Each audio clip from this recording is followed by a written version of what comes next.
आज हम लोग इकोनॉमिक्स में मैथमेटिकल इकोनॉमिक्स का बहुत ही इम्पोर्टेंट टॉपिक लेकर आए हैं। टॉपिक आपका क्या है? Maxima and minima point. अक्सर ये आपके यूनिवर्सिटी के एग्जामिनेशन में पूछे जाते हैं और अगर ये क्वेश्चन आपके पास डायरेक्ट नहीं पूछा जाता है तो मैक्सिमा और मिनिमा से रिलेटेड आपका मार्केट एनालिसिस से पूछे जाते हैं, इसका एप्लीकेशन पूछे जाते हैं। तो आज हम लोग जो पढ़ रहे हैं मैक्सिमा मिनिमा में पॉइंट में वन वेरिएबल, सिर्फ एक वेरिएबल के बारे में आज हम लोग चर्चा करेंगे। तो एक वेरिएबल को हम लोग कैसे लिखेंगे? y equal to function F X है। आपका क्या है? y equal to function F X है। y आपका क्या है? y आपका डिपेंडेंट वेरिएबल है। क्या है? Dependent variable. और x क्या है आपके पास? इंडिपेंडेंट वेरिएबल है। डिपेंडेंट वेरिएबल हम लोग कहते हैं, इसको निर्भर चर कहते हैं, और इंडिपेंडेंट वेरिएबल को हम लोग स्वतंत्र चर कहते हैं। तो जब हम किसी वस्तु को उत्पादन करते हैं तो हमारे पास दो प्रकार के साधन होते हैं उत्पादन करने के लिए। पहला साधन क्या होता है? श्रम होता है, और दूसरा साधन क्या होता है? पूंजी होता है। तो यहाँ पे आज हम श्रम और पूंजी को एक साथ कॉम्बिनेशन नहीं कर रहे। आज हम लोग पढ़ रहे हैं श्रम के बारे में या फिर कैपिटल के बारे में। दोनों में से एक साधन का हम लोग घटाएंगे बढ़ाएंगे तो हमारे उत्पादन स्तर पर क्या प्रभाव पड़ेगा। तो यहाँ पे या फिर कह सकते हैं हम लोग कि इसका मिनिमम और मैक्सिमम पॉइंट क्या होता है। तो यहाँ पर देखिए, आपको हम ग्राफ के माध्यम से समझाने का प्रयास करते हैं। इसी में ग्राफ में सब कुछ सब राज आपका छुपा हुआ है।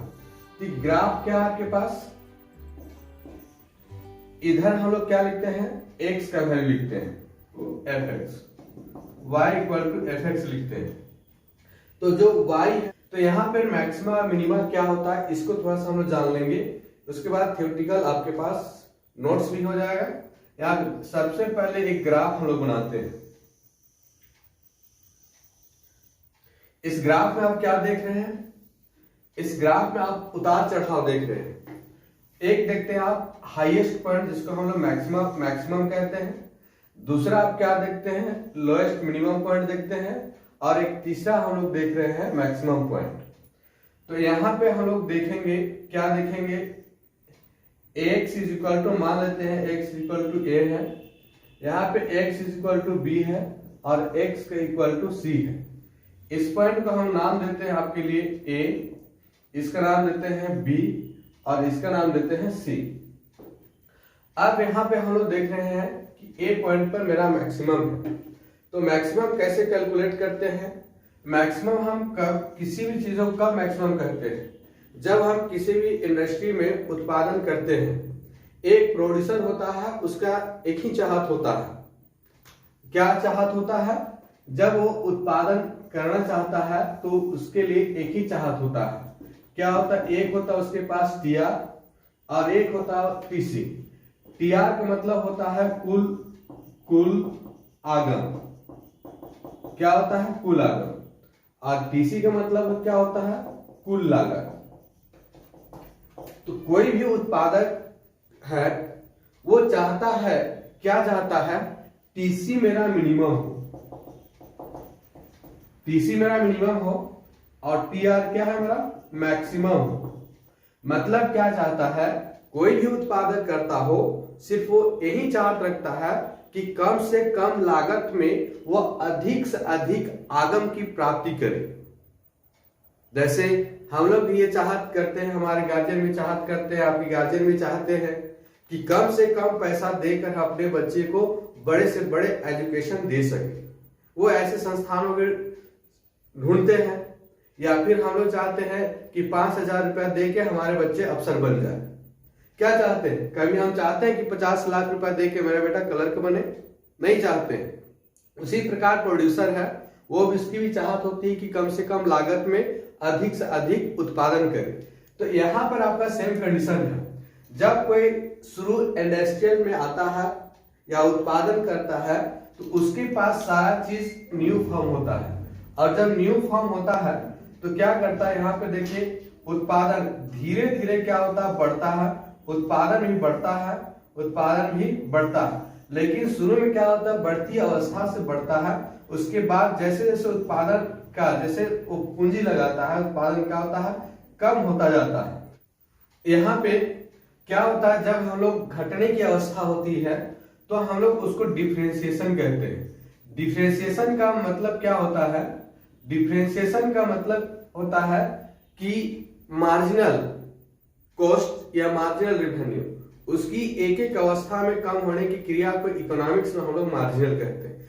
तो मार्जिनली क्या होगा, धीरे धीरे क्या कर रहा है, हमारा बढ़ रहा है, घटते दर से बढ़ रहा है। और जब ये कहां तक बढ़ेगा, इस पॉइंट तक मैक्सिमम आता है, तो इस पॉइंट पे हम लोग dy by dx equal to 0 कहते हैं। आप ऐसे भी समझ लीजिए, जब हम लोग कोई एक लड़का को आप दौड़ने के लिए बोलिए, वो दौड़ रहा है दौड़ रहा है दौड़ रहा है, कभी तो थकेगा, और थक के जब रुक जाता है तब उसका इनिशियल पॉइंट से वो जहां तक थक के रुक जाता है वहां तक हम उसको मीटर से मापते हैं, कितना किलोमीटर कितना मीटर रनिंग किया है या दौड़ा है। तो उसके बाद फिर पुनः क्या होता है, यहाँ पे उत्पादन के अगर स्तर पे हम लोग समझे तो शुरू में उत्पादन क्या हुआ, उसका मैक्सिमम पॉइंट होता है। उत्पादन डायरेक्ट जीरो नहीं होता, उत्पादन का जो स्तर है, सबसे पहले अगर हमारे पास अगर 50 का उत्पादन हो रहा, हाईएस्ट उत्पादन होता है, तो फिर ये 40 होता है, 30 होता है, विकास उत्पादन हमारा क्या होता है, घटता जाता है। तो ये क्रिया शुरू में हमारा क्या हुआ, बढ़ने की अवस्था था। अब उसके बाद फिर इस पॉइंट पे मेरा मैक्सिमम हो गया, मैक्सिमम होने के बाद फिर क्या है, फिर हमारा लागत लगा ही रहे, लेकिन हमारा उत्पादन स्तर क्या हो रहा, आप डिक्रीजेस कर रहा है, मतलब घट रहा है। तो यहाँ पे घटने की दर पर हम लोग क्या दिखाएंगे, -0। मार्जिनल कॉस्ट क्या हो गया, आपके पास उत्पादन क्या हो गया, कम हो रहा है, तो कम होते होते कहां तक जाएगा, इस पॉइंट पे आया।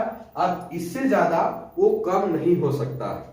क्यों इससे ज्यादा कम, वो तो मान लेते शुरू में अगर वो 500 केजी उत्पादन करता था, अर्थात 5 टन उत्पादन करता था, तो अब क्या करेगा, वो 5 टन उत्पादन नहीं करके वो क्या करेगा, 1 क्विंटल यानी कि 100 केजी का उत्पादन करता है।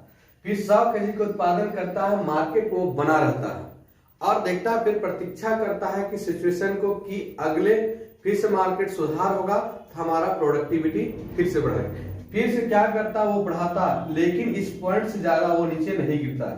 तो जब ज्यादा इससे नहीं गिर सकता है तो यहां पर भी हम लोग फर्स्ट ऑर्डर डेरिवेटिव 0 होता है।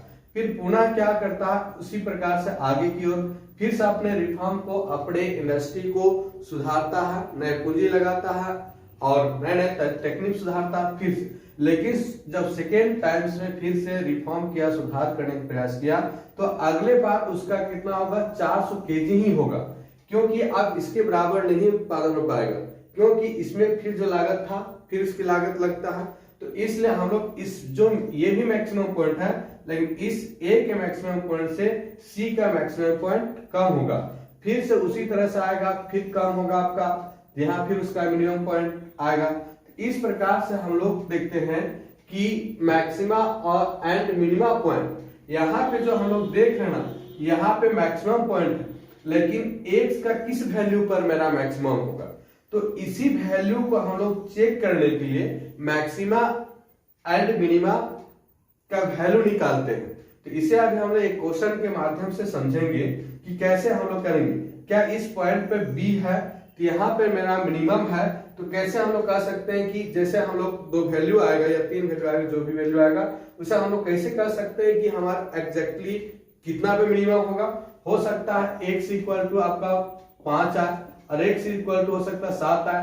कभी कभी हमारा 7 पे मिनिमम हो जाता है, कभी 5 पे मैक्सिमम हो जाता है, कभी 5 पे मिनिमम हो जाता है, कभी 7 पे मैक्सिमम हो जाता है। तो इसको हम लोग कंडीशन ऑफ टर्म को समझने के लिए ही मैक्सिमा एंड मिनिमा को बनाएंगे और इसके विभिन्न टर्म्स को समझेंगे। Late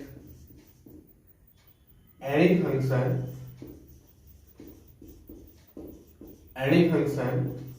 y equal to fx है। हम लोग के पास कोई फंक्शन है, अब इसको हम लोग क्या करेंगे, डिफरेंशिएशन करेंगे, differentiation with respect to x के रिस्पेक्ट में डेरिवेटिव करेंगे, तो क्या आएगा dy by dx equal to fx। F dash से। यहाँ पे तो इकोनॉमिक्स की भाषा में जहाँ डैश आता है और डिफरेंशिएशन की बात होता है, तो डिफरेंशिएशन को हम लोग शॉर्ट में जब उसका नंबर वैल्यू ज्ञात नहीं होता है, तो जब उसको डेरिवेटिव के रूप में रिप्रेजेंट करना होता है, तो हम लोग उसको डैश के रूप में शो करते हैं। तो ये मेरा क्या है, फर्स्ट ऑर्डर। अब इसको हम लोग क्या करेंगे, सेकंड ऑर्डर में लिखते हैं, सेकंड ऑर्डर डिफरेंशिएशन। जब सेकंड ऑर्डर हम लोग डेरिवेटिव करते हैं तो फंक्शन नहीं है, इस फंक्शन का फर्स्ट ऑर्डर है। अब सेकंड ऑर्डर हम लोग क्या लिखते हैं, D square Y by D X का स्क्वायर इक्वल टू, इसको हम लोग एफ डबल डैश एक्स करते हैं। एक डैश है मतलब first order derivative, double dash है मतलब सेकंड ऑर्डर डेरिवेटिव। तो इस प्रकार से हम लोग क्या करेंगे, लिखेंगे। अब यहाँ पे हम लोग के पास दो कंडीशन है, एक है मैक्सिमा पॉइंट, दूसरा है मिनिमा पॉइंट। तो पहले हम लोग लिखेंगे, फर्स्ट में लिखेंगे और कंडीशन फॉर मैक्सिमा। हम लोग पहले क्या मैक्सिमा कंडीशन के लिए जानेंगे। तो मैक्सिमा कंडीशन में हम लोग लिखेंगे ए में necessary condition, necessary condition. Necessary condition में क्या होता है, नेसेसरी कंडीशन में कोई फंक्शन है एफ एक्स इस मैक्सिमम एट पॉइंट एक्स पर मैक्सिमम होगा if x less than a dy by dx greater than 0 if x equal to a dy by dx equal to 0 if x equal x greater than a dy by dx और less than 0 लिखेंगे हम लोग 10। आप यहां पे देख रहे हैं 10 a necessary condition for the maxima is that the value of the first order derivative proceed from positive to negative. मतलब हमारा जो फर्स्ट डेरिवेटिव कहां जा रहा है, पॉजिटिव से नेगेटिव की ओर जा रहा है। तो यहाँ पे हमारे पास इंपॉर्टेंट है, अगर मैक्सिमा हो या फिर मिनिमा हो, उसके लिए हमारे पास क्या है, first order derivative equal to 0 हो। और इसी कंडीशन पे हम लोग मैक्सिमा और मिनिमा पॉइंट के लिए वैल्यू निकालेंगे। क्या करेंगे, मैक्सिमा और मिनिमा पॉइंट के लिए वैल्यू निकालेंगे। तो इसका एक और आता है हमारे पास बी पॉइंट, इसमें हम लिखेंगे sufficient condition. Sufficient condition, sufficient condition को हम लोग क्या करते, चेक फॉर मैक्सिमा पॉइंट।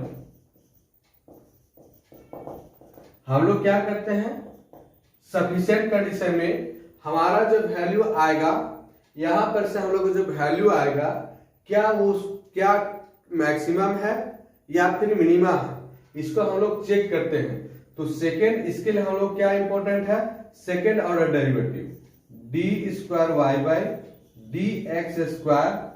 और किस वैल्यू पर आएगा, हम लोग का वैल्यू ए पर आएगा और लिखेंगे लेस देन 0। नेगेटिव आना चाहिए, और नेगेटिव आता है तब हम लोग कहते हैं, क्या कहते हैं, हम लोग मैक्सिमा कहेंगे। सेकेंड ऑर्डर डेरिवेटिव में D square Y by D X square, X का जो वैल्यू आएगा उसको रखने पर सेकेंड ऑर्डर का मान वैल्यू क्या आएगा, लेस देन 0 आएगा। तब हम लोग कहेंगे कि फंक्शन इस पॉइंट पर मेरा मैक्सिमम होगा। अतः हम लोग लिखे हैं the sufficient condition of the maxima is that at this point the value of second order derivative will be negative. अर्थात कह सकते हैं कि सेकेंड ऑर्डर डेरिवेटिव नेगेटिव, जिस पॉइंट पर नेगेटिव होगा वह मेरा मैक्सिमम होगा। जस्ट उल्टा, आपको ऐसा लगेगा कि जब वो 0 से कम हो गया तो मैक्सिमम कैसे हो गया, तो इसके लिए हम डिस्कस करेंगे। अब हम लोग देखेंगे मिनिमा पॉइंट के लिए, कंडीशन फॉर मिनिमम पॉइंट। पहला हम लोगों ने देखा मैक्सिमा पॉइंट, दूसरा हम लोग देख रहे हैं मिनिमा पॉइंट। लिखेंगे कंडीशन फॉर मिनिमा पॉइंट। जो मैक्सिमा पॉइंट के लिए कंडीशन था नेसेसरी कंडीशन, बी में था सफिशिएंट कंडीशन, यहां भी सेम वही कंडीशन होगा। तो हम लोग इसके लिए भी ए लिखते हैं नेसेसरी कंडीशन, नेसेसरी कंडीशन। तो नेसेसरी कंडीशन में क्या होगा, ए function F X will be minima. Condition for minima point में हम लोग क्या देखे, जो आपका मैक्सिमा पॉइंट में था सेम वही है, यहां भी नेसेसरी कंडीशन है, सफिशिएंट कंडीशन है, वहां भी नेसेसरी कंडीशन था, सफिशिएंट कंडीशन है। यहां सिर्फ थोड़ा सा टर्म्स बदल गया है। यहां भी क्या, a function F X will be minima at X is equal to B. क्या एक कोई फंक्शन है वो मिनिमा होगा x बराबर x के वैल्यू b पर, जो हमने आपको ग्राफ में दिखाया था। If x less than b, अगर x का वैल्यू b से कम होगा, b मेरा क्या है प्रोडक्टिव, तो यहाँ पे dy बाय dx भी क्या होगा लेस देन होगा। सेकेंड में क्या करता है, ये point x is equal to b, dy by dx equal to 0, ये हमारा वेरी वेरी इंपॉर्टेंट पॉइंट है।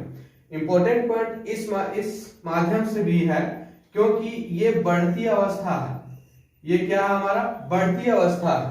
तो इस अवस्था में क्या करते हैं हम लोग, ऐसे आपको समझाए थे, कोई दौड़ रहा है तो उसको हम लोग मेजर नहीं कर सकते हैं जब तक वो स्थिर नहीं होता।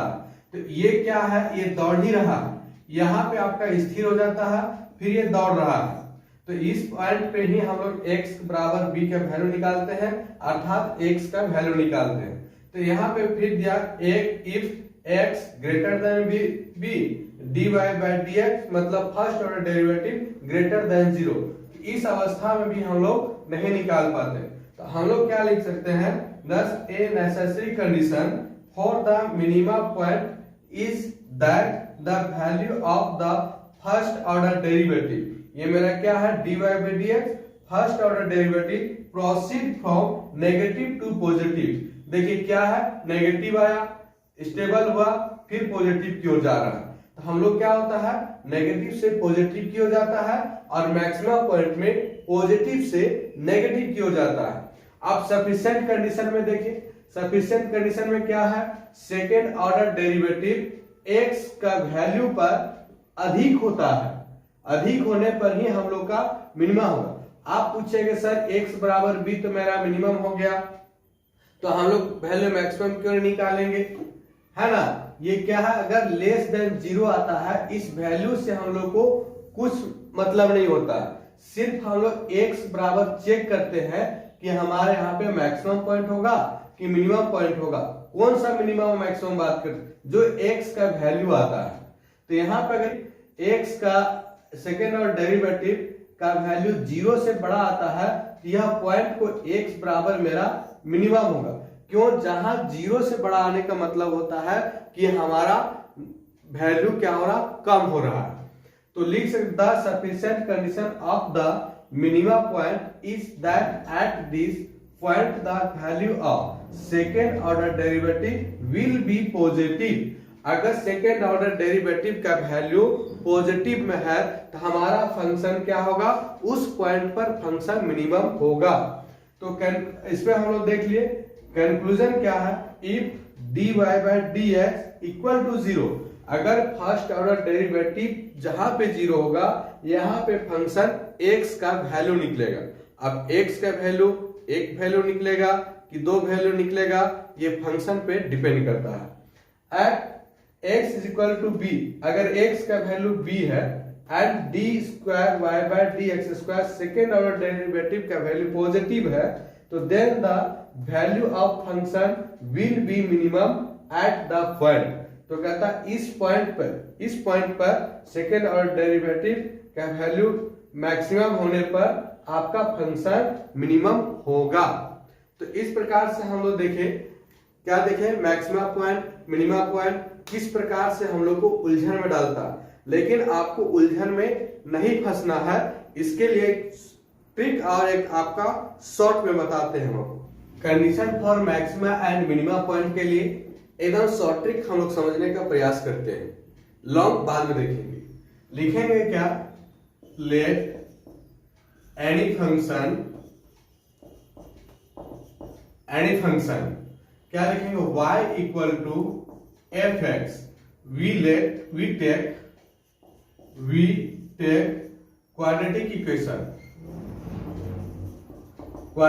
इक्वेशन में अगर जब क्वाड्रेटिक इक्वेशन हो तो आपका स्क्वायर रूट में होगा। तो यहां पे लिखेंगे दिया हुआ है नेसेसरी कंडीशन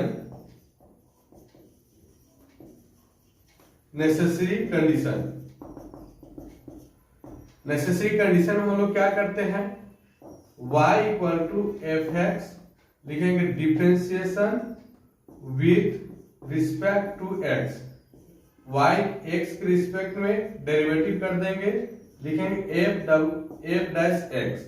अब यहाँ dy by dx equal to 0 करेंगे। जब dy by dx equal to 0 होगा तो यहाँ हम लोग क्या होगा, x का मान आएगा, x का मान ज्ञात होता है, अर्थात एक x is equal to a का वैल्यू आएगा और x इक्वल टू b का आएगा। अब हम लोग क्या करेंगे, x का वैल्यू a और x का वैल्यू b दोनों पर मेरा मैक्सिमम किस पर होगा और मिनिमम पॉइंट किस पर होगा, इसको हम लोग क्या करते हैं, चेक करने के लिए सफिशिएंट कंडीशन लेते हैं। लिखेंगे हम लोग sufficient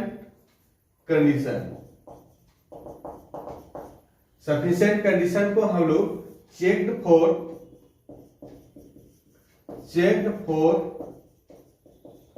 maxima and minima point है। हम लोग क्या कहते हैं, सफिशिएंट कंडीशन को checked for maxima and minima point भी कहते हैं। At point x equal to a पर सेकेंड ऑर्डर डेरिवेटिव का वैल्यू लेस देन 0 आएगा तो हम लोग क्या कहेंगे, इज मैक्सिमा पॉइंट। क्या बोलेंगे हम लोग, मैक्सिमा पॉइंट।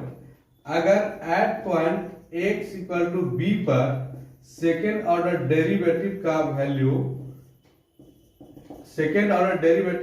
ग्रेटर देन 0 आ जाए तो हम लोग क्या कहेंगे, इज मिनिमा पॉइंट। फर्स्ट वाले में क्या आएगा, लेस देन 0 होगा तो फंक्शन विल बी